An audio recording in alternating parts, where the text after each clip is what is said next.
The House and Senate have passed a massive new spending bill aimed at keeping the federal government running, but not without some controversy. Some lawmakers say it's a necessary compromise, while others argue that it doesn't do enough to rein in spending. Joining us now is East Texas Congressman Nathaniel Moran. Congressman Moran, thanks so much for being here. Dana, it's my pleasure. As we're talking, we're on the precipice of voting in the House on the Senate version that came back just in the last couple of days. We're waiting on the final debate to finish out, and frankly, we're just waiting on Hakeem Jeffries to finish his what's called the magic minute, the debate that's given to him to almost filibuster as long as he can stand there and talk. But once he's done, I expect that the House is going to pass this bill that came back from the Senate and send it to the president's desk immediately. Let's kind of take a look at the big picture. What does this bill mean for East Texans? Well, for East Texans, at its core, what this means is more liberty and more of their hard-earned tax dollars back in their pocket next year. Let's remember that this is, at its core, a tax bill, and it's a spending bill, and it's a revenue bill. And so when you look at those aspects, look at the 2017 Tax Cuts and Jobs Act, the provisions of which are going to terminate at the end of this year. If we were to simply do nothing this year, next year Americans would see the largest tax hike in the history of our country. That's simply unacceptable. So this reconciliation package, the one big beautiful bill, is necessary to keep taxes low, to lower the regulatory burden, and to return more taxpayer dollars back into the pockets of hardworking families, farmers, and businesses next year. There's a lot of great provisions in this bill. Some that I don't care for. I wish the Senate had just taken our House version and passed it back to us. We need more spending cuts, no question about that. But this is a good bill. So are there any specific wins, though, or investments that we should know about? Yeah, for rural East Texas, it's great because the rural opportunity zones get a real incentive in this package. That's number one that we want to start with when we're talking about rural America. There's these opportunity zones that came about in 2017. Well, a lot of those ended up in suburban areas and really didn't end up in rural areas. And so now we've got a package that defines rural in a better way that will ensure that opportunity zones can grow in areas that need it. And East Texas is one of those areas. 17 counties is what I represent, bigger than the state of New Jersey. There's a lot of areas that could benefit from these rural opportunity zones. You're going to see that in this bill. But beyond that, let's look at the energy sector. The energy sector is extremely excited about the permanent business provisions that are getting extended here. Things like bonus depreciation, which will help with immediate expensing of capital expenditures and the R&D expenditures that you can immediately expense. The permanency of the Section 199A, which is about 93%, which will affect about 93% of our businesses. 199A will keep those tax rate low for our pass-through entities. That's the S corporations, the LLCs, the partnerships. These are small, hardworking businesses that are family-owned businesses across East Texas that if we didn't pass this bill, their taxes would go from about 21% to about 43% effective rate next year. That's unacceptable, and our folks in East Texas know that that's going to benefit them next year. Last thing I'll mention on the business front, and there's a lot to mention, is the Made in America provision. There's provision here for immediate expensing for manufacturing facilities to be constructed or to be renovated if you're going to produce a good in the United States. That's going to return more manufacturing, open up more manufacturing in East Texas and across the state and across the nation. There's these pro-business provisions that are going to grow our economy and release the oil and gas and energy sectors of our nation across the 50 states. A lot has been said that this is for bigger companies, people who make more money, but you're saying small businesses will benefit from this. Oh, absolutely. I think that's what's getting lost in the talking point coming from the Democrats is this is a pro hardworking family bill. This is a pro-small business bill. As I mentioned, 93% of the businesses in the 1st Congressional District of Texas are pass-through entities. Those pass-through entities are not the large C corporations that the Democrats talk about. These are the small mom-and-pop operations that started just in a garage somewhere and are trying to grow.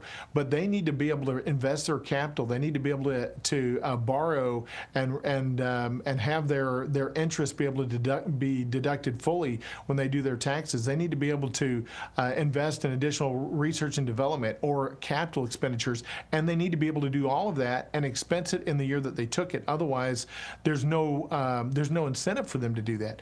And that's what this bill will do for them, is be able to say to them, hey, we want you to use your hard work and your capital and risk that you're going to put on the floor, and we're going to match it and give you the benefit of that risk and that hard work in the long term by returning all those tax dollars back to you instead of keeping them here in Washington, D.C. Now, you talked about those rural opportunity areas. For people that don't understand that, what is that and what does that mean for East Texans? A rural opportunity zone is a designated zone that the governor can designate. We had a designation back in 2018 and 19 timeframe after the 2017 Tax Cuts and Jobs Act went through. But the definition of rural was the problem back then. It really included suburban areas as well. And so most of the money went to the suburban areas where the infrastructure was really already in place. And so this rural opportunity zone that was supposed to be created didn't ever receive any of the benefit or very little of the benefit. But in this bill in particular, we set aside a specific definition and demarcation for actual rural communities to say we want to incentivize folks that will come in here and invest and hold that investment to have a lower capital gains rate at the end of the day for their investment, for taking the risk to come into areas that otherwise would not be developed. So you voted for this bill. Walk us through your decision and what really tipped the scale for you. Yeah, I've supported this bill from the beginning because I know that as we walk through, the decision is, do we want to see Washington, D.C. take more American taxpayer dollars and keep them here in D.C., or do we want to return them back to those families, those farmers, and those businesses back in East Texas? I vote for returning it back to the taxpayer. I think that's what we need to do. I wish we could have got more spending cuts through this bill. We needed more spending cuts. We've got more work to do on the spending side. We're going to get to some of that in the appropriations process, potentially another reconciliation package at the end of the year, and potentially one next year. We can still use this mechanism each budget cycle, and so this won't be the only bite of the apple that we have. But on balance, this bill is going to do more for our economy. It's going to grow our economy over the next decade, and it's going to begin to reduce mandatory spending. Again, we wanted to do more of that, but it's going to start us on the right trend in the next 10 years. And I think that's what's going to be good for America. We've talked a lot about, most of East Texas being rural and the infrastructure being important, and healthcare also a major concern here. Does this bill address any of those needs in our region? It does, and that's been the subject of a whole lot of discussion. I know there's some changes to Medicaid in this bill. There's not cuts to the benefits, but there's certainly provisions that go after waste, fraud, and abuse. We want people that are not here legally to not benefit from those Medicaid benefits. We want folks that are double dipping, those folks that are applying for Medicaid benefits in 2 states, and some folks are doing that. In Louisiana and Texas, for instance, we want to cull those rolls and make sure that they're only receiving benefits in one area.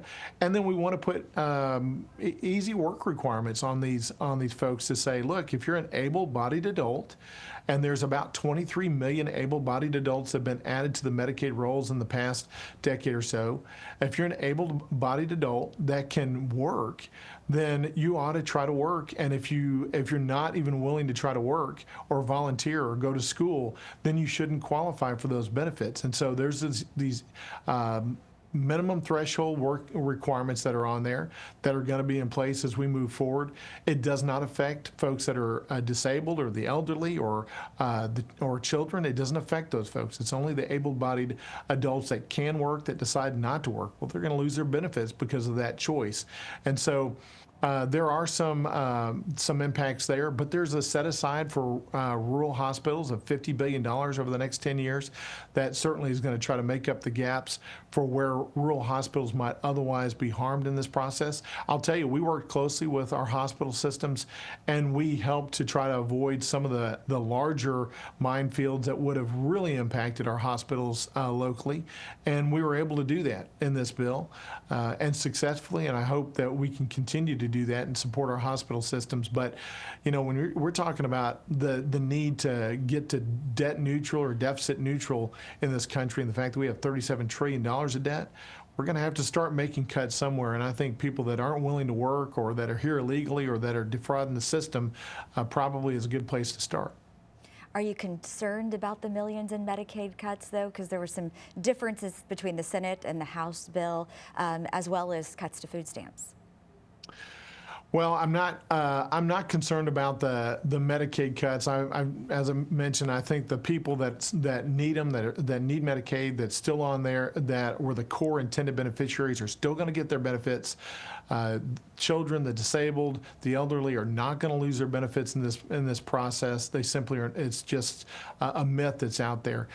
There is a 5% cut to SNAP, but one of the important things to remember about that is that those cuts don't even kick in until fiscal year 2028. So that's 2 years away, more than 2 years away. So SNAP benefits are not going to be affected immediately as a result of this bill, and it's just a 5% reduction. Again, we've got to decide as a society, are we going to become more dependent on government or less dependent on government? I think we need to become less dependent on government, and we want to return more of that money back to East Texas families and businesses so they can decide where that money should go, who it should support, what nonprofits it should go to, and how to fill those gaps. In the meantime, government is not the answer to every one of our societal ills. We've got lots of great faith institutions and family institutions and local economic and nonprofit institutions that can fill that role, and they can fill that role without being subservient to and dependent upon government. Well, some members of your own party have said that this bill spends too much money and then gives up too much ground. Do you agree with that, or do you see it kind of as a necessary compromise at this point? Well, where we are was necessary to get the votes that we needed to get this done. And again, I'm not happy about some of that. I think we should have gone further in spending cuts. We did not achieve the result of a deficit neutral bill that we intended to achieve. But it is better than the alternative. Again, if we don't pass this bill, taxes are going to go up, the economy is going to constrict, all those pro-business provisions that I mentioned to you earlier will not go into effect, and businesses will hold on to our capital. The same obligations on mandatory spending will exist. We won't get the cuts that are there, that are in this bill, that exist. And as a result, if we don't pass this bill, we would have seen a higher impact to the debt and the deficit than we will by passing this bill. I do think there's a lot more work to be done to find more spending cuts. But we, as Americans, all of us, every one of us has to say, I'm willing to engage in spending cuts even when it impacts my life directly. Otherwise, we won't find one cut that we're going to be able to make that likely is going to be significant enough to do anything with respect to the debt or the deficit long term. Yeah, I mean, you've self-admitted the deficit is a problem. How do you explain to East Texans why more federal spending is still necessary, though? Well, again, this bill is going to cut well over $1 trillion in mandatory spending over the next 10 years. We need to go deeper and do more because we have about a $2 trillion deficit every year. So this is really just a penance. But you saw in the last couple of months how difficult it is for certain members of Congress in districts where it may be a very close district for them to engage in a vote for deep spending cuts. Why? Because ultimately their constituents don't want to see that. Our constituents in East Texas, I think, understand the need for deep spending cuts, and I certainly support those, and I'm going to keep pushing for those because we've got to get back to a place where we have some fiscal sanity, and we're not even near that. We're not nowhere near that. offset. But it's a two-pronged approach to get us there. We got to grow our economy, and we've got to reduce our spending. This bill is going to do both. It's going to reduce our spending, not as much as we need, but it is certainly going to grow our economy and grow it at a great rate. We saw that after 2017 and in the Tax Cuts and Jobs Act then. In 18 and 19, we saw extraordinary growth before we hit the bad year of 2020 and our COVID pandemic. Other than that, we just saw extraordinary growth as a result of the lowered taxes, which, by the way, brought in more revenue to the federal government. And that's what's going to happen here. I've had some folks say, why don't you just keep the taxes high to bring in more revenue? That's the wrong assumption. Lowering these taxes will bring in more revenue, and keeping the tax rates low will bring in more revenue long term because it's going to grow the economy and set capital free to grow businesses. But were there any cuts or changes to programs? We talked about SNAP, rural clinics, or even veteran services folks here in East Texas should be aware of and that you're actually concerned about? I think we've talked about the major ones that are out there that folks are concerned about. What I would say to folks is take a deep breath. Understand that we have a long-term decision to make. Are we going to be more dependent on government or less dependent on government? And let's evaluate how this falls out in the next year to come. I know fear oftentimes is the hurdle to looking at things in an objective, true manner. And right now, there's some fear out there that's being perpetuated by my colleagues on the other side of the aisle. But a lot of that fear is just that. It's fear and not fact. And so when we get past this moment, we get the bill passed, and we see the impact for East Texans next year that are going to see a tax decrease. Hardworking American families, middle-class families are going to see a tax decrease next year as a result of this bill passing. I think they're going to appreciate more money in their pocket. They're going to see that the American dream still exists, and we're going to try to provide a pathway upward, that upward mobility in the economy and in their socioeconomic status, as opposed to pushing them downward and making them more dependent on government services, which is never the right way to go. Have you heard from any East Texas nonprofits that are really concerned that they're not going to be able to serve their constituents? Yeah, we've heard from a few, and most of it revolves around SNAP right now. I've also seen some other misinformation out there about some cuts that happened outside of this bill that has to do with USDA programs and food programs, and that was executive action that was taken outside of this bill and outside of legislative action. But I would just say to those entities out there, take a deep breath. East Texas is the most generous place that I know. I believe strongly in the proposition that if we can create more liberty for folks, and in this realm, it means giving more money back to them, lowering their regulations, setting their businesses and their families free. That liberty leads to prosperity, and that prosperity leads to generosity, and that generosity will fill the gaps for those entities that are concerned about loss of government funding. Realize this, East Texas values, I think, are very different than DC values. We do not want to be dependent upon the federal government to determine who gets money and what money gets sent. We want to be independent of that, and I think this bill gets us closer in that direction so that we can decide as a family, as an individual, as churches, as nonprofits, where that money should go and how that money should be spent. So let's look at what's next. Are there any more spending battles on the horizon, and how do you plan to keep East Texas priorities front and center in all of this? Lots more spending battles to come. Appropriations process is already in play for next fiscal year, which starts October 1. As I mentioned, this reconciliation package really is just one of several bites at the apple. The next one is the appropriations battle that we're going to have to endure. Now, it's a little bit different because we've got to get 60 votes in the Senate, which means we've got to actually I actually have to find some bipartisan support in the Senate to get that bill passed. So I don't have near as much confidence in the appropriations process as I did the reconciliation. And we saw how tough that was, even for Republicans to vote on the needed spending cut. So we've got more work to do in appropriations, and then we've got some additional opportunities after that for another reconciliation bill once we get into another fiscal year. So lots of opportunities to come.